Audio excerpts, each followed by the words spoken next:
Jean-Pierre Lepoix, bonjour. Bonjour. Vous avez publié aux éditions L'Harmattan Drôle de cailloux dans la collection Lettres du Pacifique. Alors la une du livre représente un coquillage qui renferme deux oiseaux. Qu'est-ce donc que ce caillou si drôle qui en est le titre? Eh bien, ce caillou, le caillou, ça veut dire, c'est cette terre si minérale, avec du nickel, et si peu fertile, et relativement hostile en tous les cas, car les Européens l'ont découvert. Et puis ensuite, il y a ce coquillage, symbole de la culture kanak, et puis ces oiseaux, c'est les cagous, emblème de la Nouvelle-Calédonie. Voilà, et drôle, on peut dire drôle au sens de surprenant.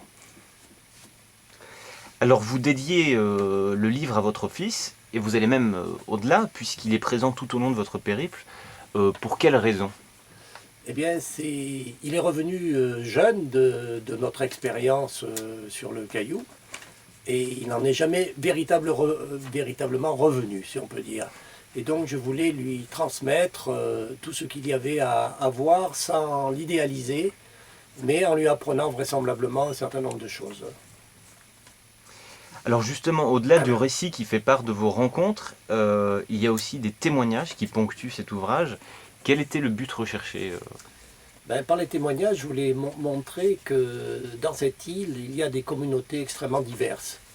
Et faire parler des gens des différentes communautés, sans que ce soit des représentants, mais qui par leur trajectoire montrent à la fois la possibilité d'un avenir commun et en même temps les difficultés qu'il y a à faire cohabiter des gens avec des origines et sans doute des valeurs et un certain nombre de pratiques très différentes.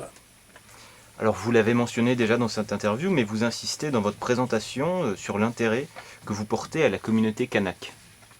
Oui, parce que d'abord c'est le peuple autochtone, et donc c'est un peuple qui est minoritaire dans son propre pays.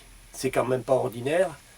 Et quand on vient d'Europe, on est d'abord surpris par le fait que plus on pénètre le milieu, moins on le comprend.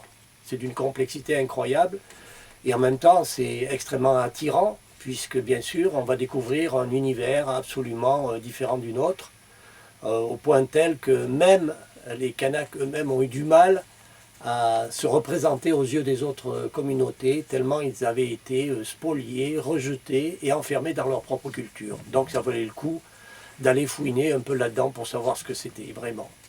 Merci beaucoup.